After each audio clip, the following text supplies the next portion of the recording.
Welcome to the Great Detectives of Old Time Radio. From Boise, Idaho, this is your host, Adam Graham. If you have a comment, email it to me, box13 at greatdetectives.net. Follow us on Twitter at Radio Detectives. And check us out on Instagram, instagram.com/greatdetectives. Today's program is brought to you in part by the financial support of our listeners. You can support the show on a one-time basis by mailing a donation to Adam Graham, P.O. Box 15913, P.O. Box 15913, Boise, Idaho 83715. You can also become one of our ongoing Patreon supporters for as little as $2 per month. Just go to patreon.greatdetectives.net.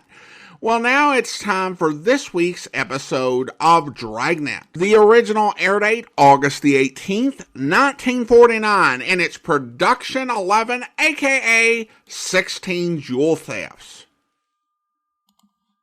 Here is another in NBC's great parade of new shows.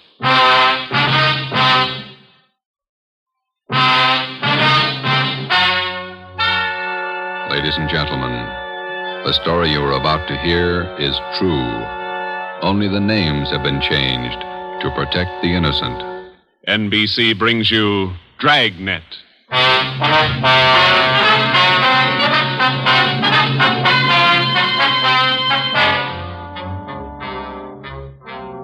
You're a detective sergeant. You're assigned to burglary detail.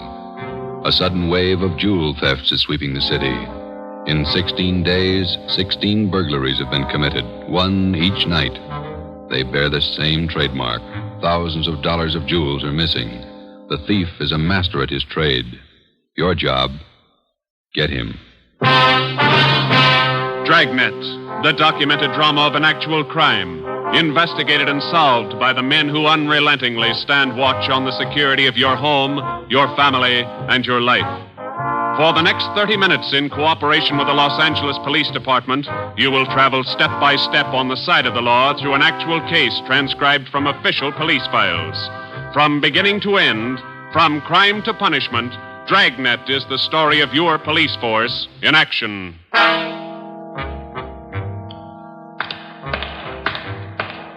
It was Tuesday, June 17th. It was warm in Los Angeles. We were working the day watch out of burglary. My partner's Ben Romero. The boss is Ed Backstrand, chief of detectives. My name's Friday. I was on the way into work that morning, and it was 7:53 a.m. when I got to room 45. Burglary detail. Hi, Joe. How are you, Walker? Gonna be a scorcher out today. Yeah, just like yesterday. Ben in yet? I think he's over in communications picking up the mail. Thanks. You guys been busy? Yeah, kinda. Jewel thefts. Anything big? No big hauls, but he's consistent. 16 nights in a row. Same guy?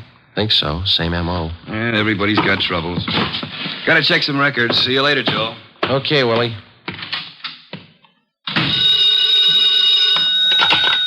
Burglary Friday. Yeah. Okay, Mike, soon as Ben gets back. He's picking up the mail. Right, bye. Hi, Joe. Hi, Ben. Hannon just called. Chief wants to see us. Take a look at these first. What do you got, overnight reports? Yeah, here, these two. Yeah. Two of them. 3 diamond rings, 1 sapphire, 1 necklace, jade. Big haul.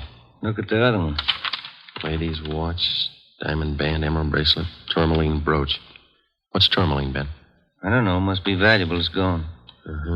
Let's see. Owner left house about 9 p.m., returned about 1:30 a.m., found property gone, scratches on the door. Probably using the cellophane method. Hasn't missed yet. 2 in 1 night. Well, he's picking up his pace. Must have a bag full of loot somewhere, whoever it is. You get the description sheets from pawn shop detail? Yeah, I got them right here. You take half of them. Let's see what luck we got this morning. Yeah. Nothing so far. Me neither. Let's see. I'll get it, Joe. Burglar Romero. Hi, Ben. Chief still wants to talk to you, boys. He's got an appointment at 8:30. Wants to see you before he leaves. Okay, Mike. Just checking some buy sheets. Be right in. Better make it fast. He's in a bad mood this morning. Okay, Mike. Thank you. Backstrand again? Yeah, he's in a bad mood. Come on. Wonder what's bothering him. Something's bad. He doesn't blow very often. Chief of Detective's Office, Hannon. Go ahead in, boys. He's waiting. Thank you, Mike. All right, ma'am. I'll connect you. Friday, Romero, sit down. Wait till I get the phone. Backstrand. Oh, yes, Mrs. Winthrop. Yes, ma'am. We're doing all we can. Yes, ma'am. Yes, ma'am. Yes, I'll do that. Yes, ma'am. Goodbye. Got trouble, Ed? Taxpayer, Mrs. Winthrop. You two ought to remember the name. We do, Skipper. 10 days ago, somebody lifted $2,000 worth of diamonds from her bedroom while she was at the symphony. Last night, she was hit again. A diamond watch, an emerald bracelet, and some kind of a brooch. Tourmaline. I don't care what kind it was. It's gone. What's the pitch? We just read a report a couple of minutes ago, Skipper. Could be a tie-in with those other 16 jobs. 16 jobs in 16 days. You haven't got a lead on the thief yet? Nothing shows up. No prints, nothing. What about the pawn shops? Nobody's tried to soak any hot stuff as far as we know. We double-checked the detail. We got every hock shop in town on the alert. Whoever it is, they've got to try to pawn the stuff sometime. Unless they're going to give diamond rings for Christmas presents. And they haven't tried the pawn shops yet, Skipper. We're sure of that. Look, 16 burglaries in 16 days. Jewels and watches. Good ones. Well, it's got to stop. It's got to stop soon, you understand? We'll stay right on top of it, Ed. We're doing all we can. For 2 weeks, I've had half a dozen women calling me every day. Society women. Some of them figure they should get extra treatment. They're only DR numbers to us, Skipper. They all get the same attention. I'll try and explain that to some of them. They think you're in on the racket. Maybe you boys would like to take these calls some morning. No thanks, Ed. All right, then, let's get some action. Keep the pawn shop operators on their toes and get after every known fence in town. That's all. I've got an appointment. All right, Ed. Check you later. Holding a call for you, Ben. Oh, thank you. Hello. Oh, hi, Max. What? Well, hold it. Be right down. First break, Joe. What do you got? Necklace and a watch. Both of them on the stolen property list. Where? Henry's pawn shop. 5th and Main. 6 minutes later, at 8:25 a.m., Ben and I drove up in front of Henry's Square Deal Pawn Shop. Quick cash, no red tape, watches bought and sold. The proprietor was Max Murphy, an old friend of Ben's. Well, pal, of all days, it had to happen yesterday. Took the day off and went fishing up at Big Bear. I left my nephew in charge, Harry. A real knothead, that kid. How do you mean, Max? Joe, if I told him once, I told him 101. Whatever you do, whatever they come in with to Hawk, check it with the list. Check it with the stolen property list. What does he do? He forgot. He forgot. Oh, a real knothead, that boy. How old is he, Max? 32. A real knothead. I checked the slips from yesterday. Then I checked the stolen property list. There it is. Hot stuff. When did the stuff come in, Max, do you know? About 4 o'clock yesterday afternoon. Can we look at it? Oh, sure. Back here behind the counter. There it is. Did you check out the serial numbers on the watch yet, Max? When I found out, yes. They matched to a T. All right, let's see. Yeah. Description on this necklace matches, too. Let's have a look at your buy book, huh, Max? Yes, sir, Joe. Here you are. There's the deal right there. Here? Yeah, that's him. That's how he gave his name. Walter Tracy, 132.5 Blackstone Court, Los Angeles. Let me check the book for the description, Max. Oh, sure. Yeah, here. Mm-hmm. Okay, Max, thanks. We'll be checking with you later. Sure, Joe. Anytime. Sorry. All right, Max. See you later. You fellas take it easy. Right.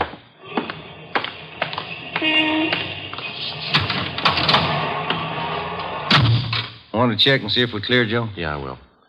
80K to Control 1. 80K to Control 1. Are we clear? Control 1 to 80K. Stand by. Good lead, Joe. Got a description in here. Yeah, it's too bad Max's nephew had to slip up. Control 1 to 80K. Call your office immediately. Call your office immediately. KMA 367. Wonder what that's about. I don't know. I'll call in. You got some change? I'll use Max's phone.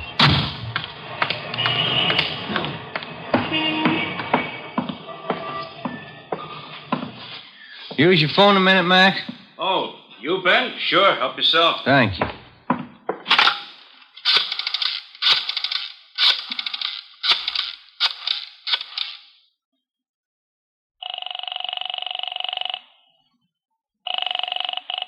City Hall. 2524. 2524.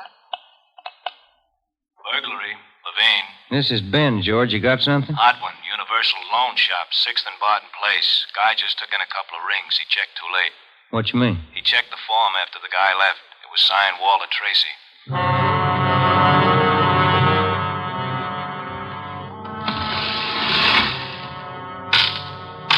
There they are, Sergeant. Both rings. Fine quality diamonds. Don't you usually check your stolen goods list before you take in stuff like this? Usually, yes. Last night, no. I don't know what I was thinking about. Can we have a look at your buy book? Right here. There it is. Walter Tracy. 699 Olive Street. 145 pounds, 5'9", dark hair, build, thin. We'll have to slap a hold on these rings. I know. I should have thought. Can you think of anything else that might help us to identify the man? Well, no. Had a light suit on. Nice cut. Very well dressed. Thank you. That's all for now. Here's our card. If the guy happens to drop back, give us a call, will you? Sure will, Sergeant. Say. Yeah? I've got some nice watch bands. Yours look gold. Can I interest you? No, thanks. Some other time. Come on, Ben.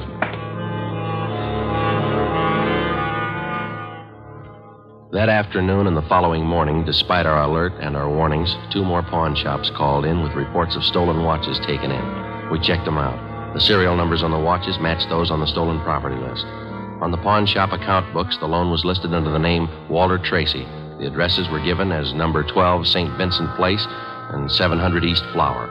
The descriptions of the man were the same. Slight build, well-dressed, about 145 pounds, 5 feet 9 inches tall, dark wavy hair. We had the name and description distributed to every pawn shop in Los Angeles and surrounding communities. Through our informants, we checked up on every known fence in the city. For the next 2 nights, we received no reports of stolen jewels. That made up for the double burglary the night before. On June 19th, the box score read 18 successive nights, 18 successive jewel burglaries. At 3:25 in the afternoon, Ben and I sat down to check over the late incoming reports. Got anything, Joe? No, not yet, no. Nothing here. Maybe the guy's left town. Nope. No such luck. Take a look. That's it, number 19. He may set a record. Well, he's making monkeys out of us, isn't he? Look, man's watch, lady's watch, Chinese amber necklace, diamond shirt studs, and a bracelet with 2 large rubies. He's getting ambitious. How's the value listing? I see. $1,800. 1 haul. I'll get it. Burglary Friday. Yeah. What? Yeah. Be right down. Stall him. Let's go, Ben. Where? Kaplan's down on East 2nd. Walter Tracy's in there now, trying to hock a gold watch.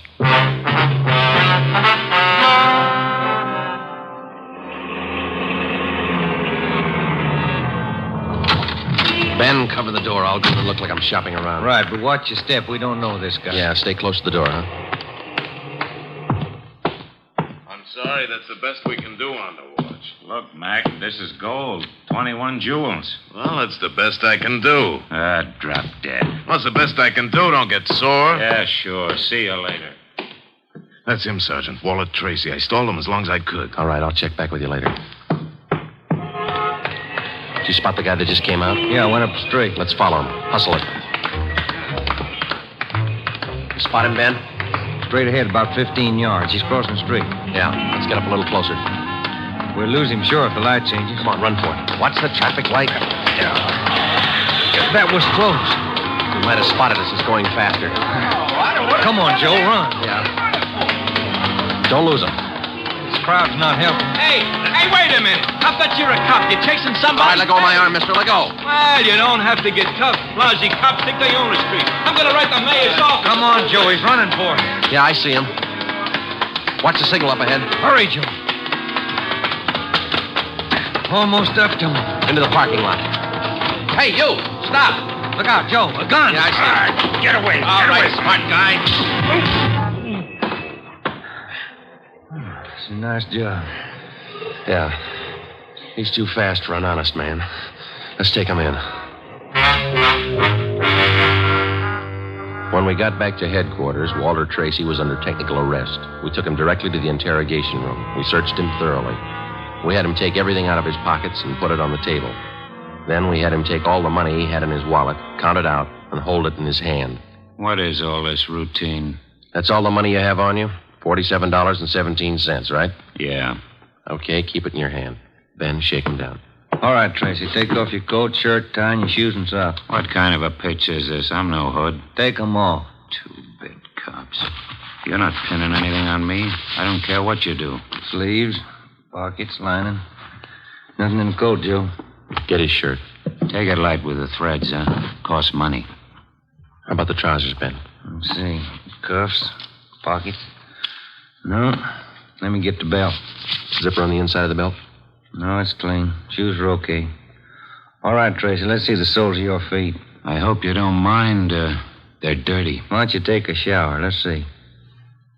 All right, Joe, nothing. Put your clothes back on.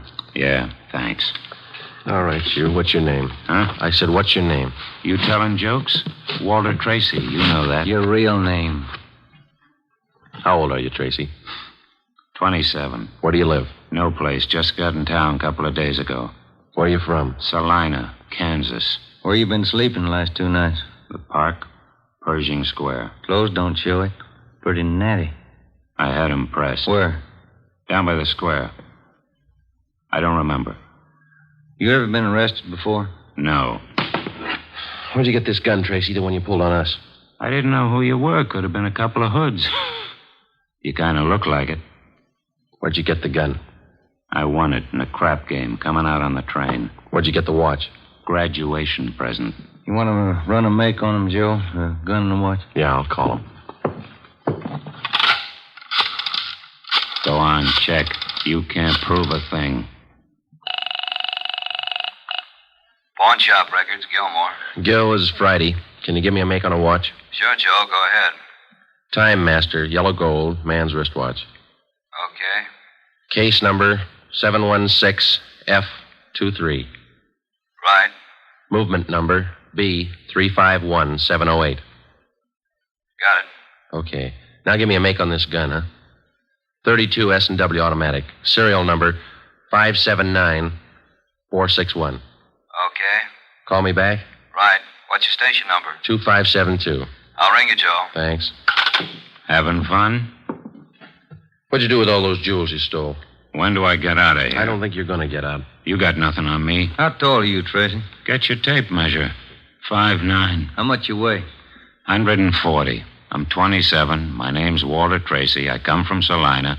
I've been in town 2 days, and I don't know what you guys are talking about. You sound smart. You don't act it. And you're flying Brian, copper. What'd you do with those jewels you stole? I don't know what you're talking about. What color are your eyes? I don't know. I'm colorblind. What color would you say your hair is? You colorblind, too? You ever been arrested before? Straighten out. He asked me that. I'm asking you. No. You ever done any big time? No. All right, I don't care if you level with us or not. We're going to make you on those prowl jobs, all 19 of them. Sure. You guys are smart. You got in Los Angeles 2 days ago, is that right? Yeah. You don't know anything about any jewel thefts. That's what I said. And how come your name and your handwriting's on the account books in 4 pawn shops in Los Angeles? It's not mine. You can't prove it. We can, Tracy. Come clean. What'd you do with the stuff you stole from 1250 Moraga Drive, June 5th? I didn't steal any stuff. What'd you do with the rings and watches you took from 1400 Placerville Road, June 9th? I wasn't in town. What'd you do with the diamond dress pins you stole June 13th, 123 South Van Ness? Did I do that? You're not only kinky, you're a bad liar. You prove it. Order get you a sawbuck, your prints bounced, Tracy. Our handwriting man's gone to work on those signatures of yours. You haven't got a chance. Now, come on. Where'd you hide this stuff? You can't prove a thing. Where'd you say you've been sleeping the last 2 nights? In the park, Pershing Square. You want a map? Clothes sure look nice. I said I had 'em pressed. But you can't remember where. No, I can't remember where. That a crime? Friday talking. Joe, this is Gilmore. Here's the stuff you asked for. Let's have it, Gil. No make on the watch, no make on the gun. Okay, Gil. Thanks a lot. Yeah. You're in up to your neck. You said that, didn't you? You're gonna talk, Tracy. Kind of tired. All right, we'll let you sleep on it. Come on, Ben. Let's book him. Right. I'll get your jobs, coppers. Sure. Come on. We took Walter Tracy to the county jail and had him booked on suspicion of burglary. He was still sullen. We knew we had the guilty man. Now we had to prove it. As it often happens, the victims never see the burglar. They only know he's been there. They can't identify him, but they can identify their property. Our job was to find the property. When we did, we'd have Walter Tracy. And the 19 victims would have their property returned. But Tracy wasn't talking, and we knew he'd never talk unless he thought it might help him. We took the problem to Ed Backstrand. Smart punk, Skipper, but he's done time before. How do you know? Tried him out last night when we brought him in. He talks like it and he acts like it. But he won't cop out. Are you sure? He won't talk in 100 years. He knows he's got us in a spot. Well, one thing's sure. We're not going to send him up without finding the loot first. He's planted the stuff somewhere in this city. We've got to find it. Ben and I have got an idea, Ed. It's not going to be easy, but it might work. What is it? Tracy tried to soak some of the stolen property at 4 separate pawn shops in the downtown area. Yeah? At each one of those 4 pawn shops, he gave a local address. Now, we're sure he must have a room or an apartment someplace in town. All right. Where? That's where guesswork comes in, Skipper. Every one of those addresses he gave falls within a certain area. How big an area? Oh, you got that street diagram, Joe? Yeah. Here it is, Ed. From Figueroa here to San Pedro, and from Pico down to First Street. The area's about 12 blocks wide, 14 blocks long. That's a lot of territory. How are you going to cover it? On foot. We'll take Tracy with us. Plenty of legwork. You sure it's the answer? We got to find the stuff, and it's the only way we can figure it. Hotels, apartments, rooming houses. There must be hundreds of places he could stay in that territory. It'll take a couple of weeks. Yeah, on foot it will. All right. It's tough, but it's your idea. Go to it. An hour after we left Chief Backstrand, we got Tracy out of his cell in the county jail and started our canvass of the appointed area. We took the usual precautions and handcuffed Tracy's wrists to our own. We started the search for his hideout at First Street in Figueroa. It was a warm day in Los Angeles. The temperature was 91. After the first 3 hours, I could tell Ben's feet were ready to give out, and so were mine. We couldn't even have the comfort of complaining. That had encouraged Tracy, and he was cocky enough already. He cursed and threatened every step of the way. My legs off. All right, quit pulling, will you? Come on, Tracy, up the stairs. Another one to check. Warm day, Joe. Yeah, a little. What do you mean, a little? Must be 110.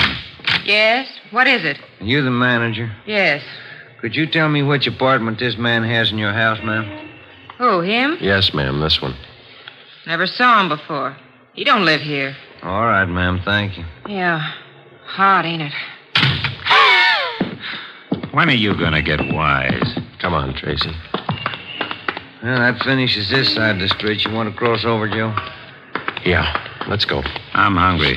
I want to eat. After we cover the other side of the street. You can't do this to me. I'm going to get a lawyer. I'll have your jobs, both of you. Yeah, come on. We only got a couple of hundred places to cover.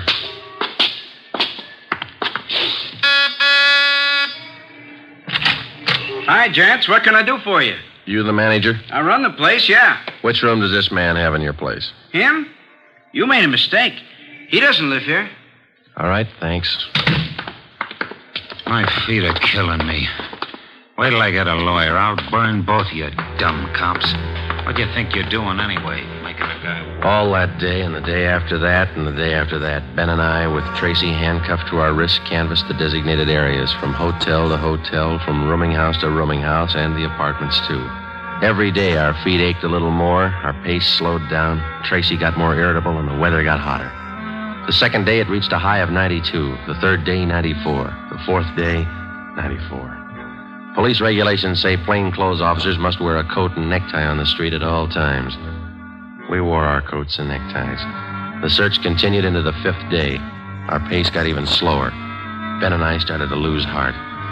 After a while, we forgot our object was to recover the stolen jewels. All we wanted was to find Tracy's hideout. We knew we were right. We knew Tracy was our man. It was a point of pride. Whether your feet hurt or not, you don't give in to a thief. Yes? What do you want? You the landlady here? I am. Which apartment does this man have in the building? Well, none of them. He's not one of my tenants. Thank you, ma'am. Come on, Tracy. By the sixth day, all three of us had special pads in our shoes. Our feet ached worse than ever. Tracy let us know about his every 3 minutes. By late afternoon of the sixth day, we'd covered more than half of the designated area. The temperature was 95. You guys gonna go on forever? I'm sweating like a horse. I'm getting tired of your moaning. That looks like the manager behind the desk. Yes, sir? You the manager? Yes, sir. What can I do for you? Can you tell us which room this man has in the hotel? Him? Mm-hmm. He doesn't live here. Hey, you fellas look awfully warm. Like to cool off in the lobby? We're air-conditioned. No, thanks. I'm hungry. When do we eat? You're always hungry. You got the biggest mouth on a cop I ever saw. Oh, all right. Yeah. I'm hungry. I want to eat. Now. Wait till I give this story to the papers. Mistreating innocent guys. They'll break you. All right. Come on, up the stairs. I'm going to get a lawyer tonight. I'll show you. Yes? Why, Mr. Baker, where have you been? We questioned the landlady, a Miss Elizabeth Hunter. She told us that Baker, alias Tracy, had rented an apartment from her about 2 months before. That's all the information she could give us. Tracy clammed up. He would admit nothing. We asked Miss Hunter to accompany us as a witness. We took the elevator up to Tracy's apartment on the 6th floor. Miss Hunter, Tracy, Ben, and I. Down this way. Here. Do you want me to open it? Please, Miss Hunter. What? There's a girl. Walter? What is it, Walter? I told you to get out of town if I didn't come back. I didn't want to leave. I didn't want to leave without you. I thought you slept in the park. Take a jump. Where's the stuff hidden? All right, Ben, handcuff him to a chair. The girl behind him. We'll find the stuff ourselves. All right, Tracy.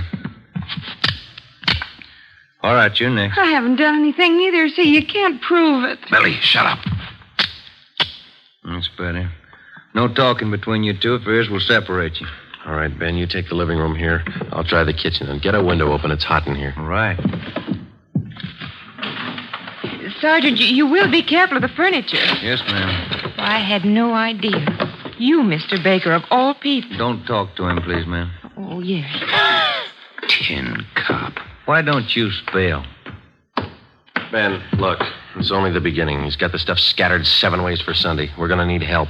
In the milk bottle? Yeah, 2 rings, 3 loose diamonds, and this bottle of mayonnaise. We found some kind of a brooch in it. A couple of watches taped to the underside of the kitchen sink. All right, you. Convinced? Okay, Ben, call Backstrand.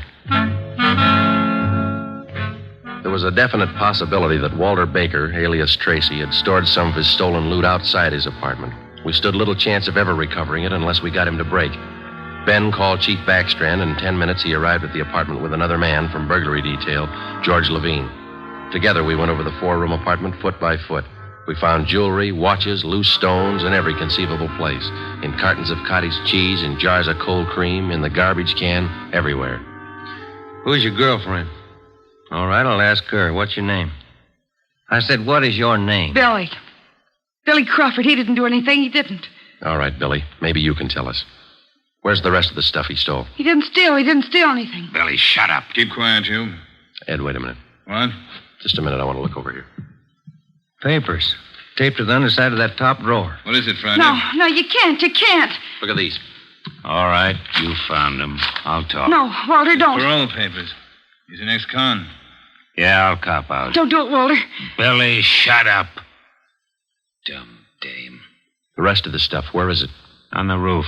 Inside the ventilator, the one near the front, you'll find a couple of paper bags. That's it. Levine? Got it, Chief. I'll check it. Your papers say you did time in Oregon. What for? Fell for robbery. Did 5. I owe him 7. What about the girl? Walter, I'm going with you. Her? I don't know. You figure it. All right, Friday. Romero, take the girl to Lincoln Heights and book her. We'll take him. Right, Ed. Come on, Ben. No, Walter, I want to go with you. I'm sorry, ma'am. This way out. All right, easy, lady. No, wait a minute. Just a minute. Walter? You're a dumb dame, Billy. So long. Walter. All right, come on, let's go. What's the matter? You feel all right? You lied. You said he loved me. He lied to me. Don't feel hurt, lady. He lied to everybody.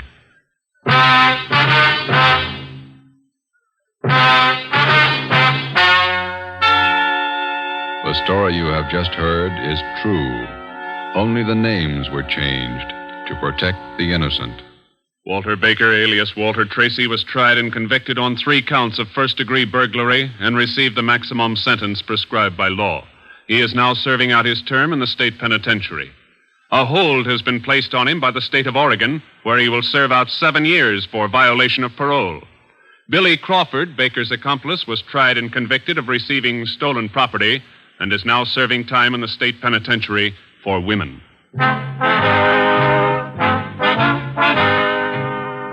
You have just heard the 11th in a new series of authentic cases transcribed from official police files. Technical advice for Dragnet is furnished by the Los Angeles Police Department. Tonight's program is dedicated to Warden Clarence A. Larkin of Folsom Prison, Sacramento, who, on the evening of September 24th, 1937, gave his life so that yours might be more secure.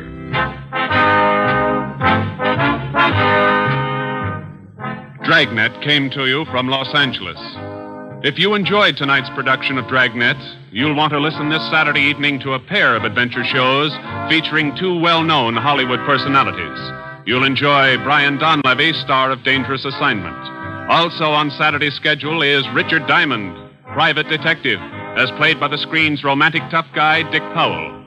Listen to both of these exciting programs this Saturday over most of these same NBC stations. This is NBC, the national broadcasting company.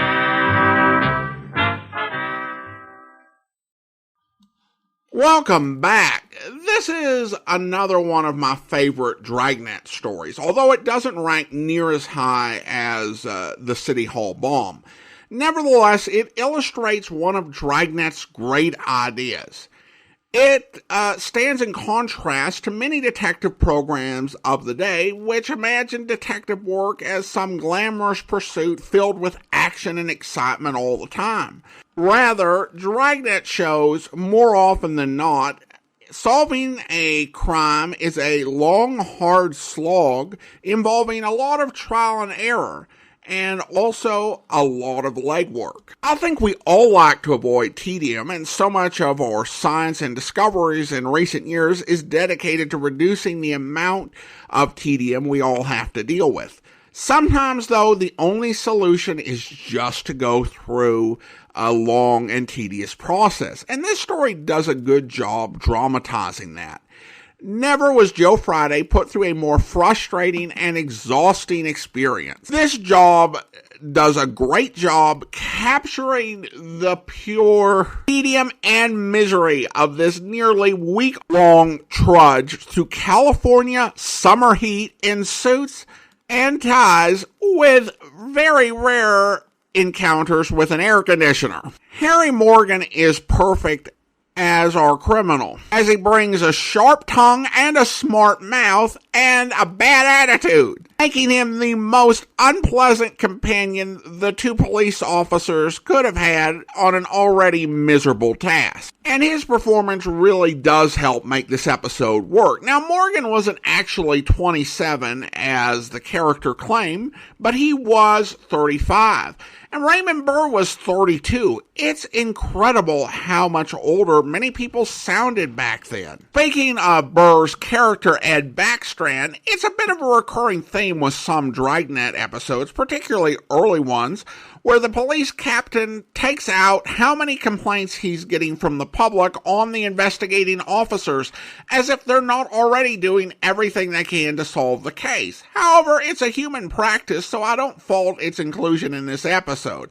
I do wonder if Friday and Romero offered to swap places with Backstrand and take his phone calls once they got into their daily pursuit with our friendly neighborhood burglar.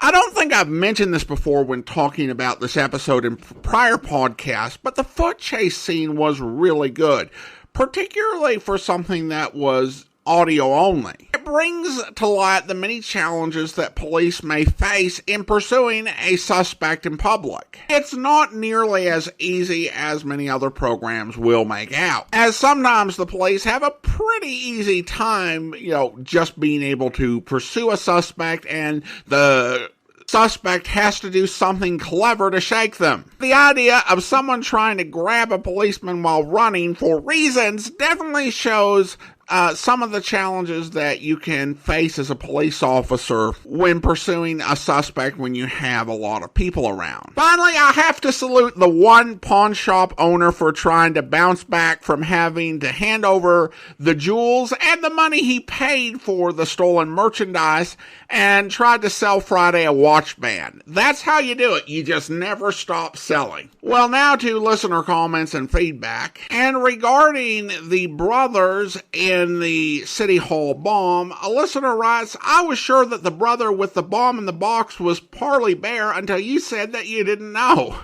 Well, thank you so much, and you may be right. Thinking about it, it does sound a little bit like Parley Bear, and I think you may be right on that. Now, as I said before in the previous episode the listener's responding to, I don't recognize the voices of all the radio actors, although there are a good many that I do pick up on. I recognized Butterfield and Jack Kruschen among today's cast, but Parley Bear I'm just not quite as tuned in yet. And I do think that he has a great deal of variability in his voice. Although I should have it down a bit more given that we just finished Tales of the Texas Rangers and he was in that one a bunch. But I still don't know who Elwood is and I haven't received a guess from anyone on that. And then a listener on YouTube writes regarding my analysis of the City Hall bomb. Your analysis, Adam, spot on. I couldn't agree with them anymore. Well, thank you so much. And now it is time to thank our Patreon supporter of the day. Thank you to Alicia, Patreon supporter since March of 2022. Currently supporting the program at the rookie level of $2 or more per month. Thank you so much for your support, Alicia. And that will do it for today. If you're enjoying the podcast, please follow us using your favorite podcast software. And if you're enjoying the podcast on YouTube, be sure to like the video, subscribe to the channel, and mark the notification bell. We'll be back tomorrow with our Sunday Encore, and we'll be back next Saturday with another episode of Dragnet, but join us back here on Monday as we start our journey once again through our regular lineup with Sam Spade, where... I am sorry, Mr. Spade, but this has affected me very deeply. Look, you promised you'd lay off the magic, Wendell. Well, What'd you do? Misplace half a woman this time? No, I have given up magic, Mr. Spade. I am currently employed as third vice president of the Second National Bank of North Takaloma. All that? Yes, sir. Oh, my star was rising. My future seemed assured, but now a shadow has fallen over my good name. Boot it along, will you, Wendell? This is costing me money. I cannot tell you more on the phone, Mr. Spade. You must come at once. It is extremely urgent. I see. Well, frankly, Wendell, I have a feeling I'll be tied up. But I left There's your a collection retainer I under have your to make, desk, and well, the blotter. chances are I'll... What was that? I just said there's $100 under your desk blotter for a retainer. I left it when I came with the note. But if you have a collection to make, suppose Wendell, that is the collection. I hope you'll be with us then. In the meantime, do send your comments to box13@greatdetectives.net. Follow us on Twitter at Radio Detectives and check us out on Instagram. Instagram.com/greatdetectives. From Boise, Idaho, this is your host, Adam Graham, signing off.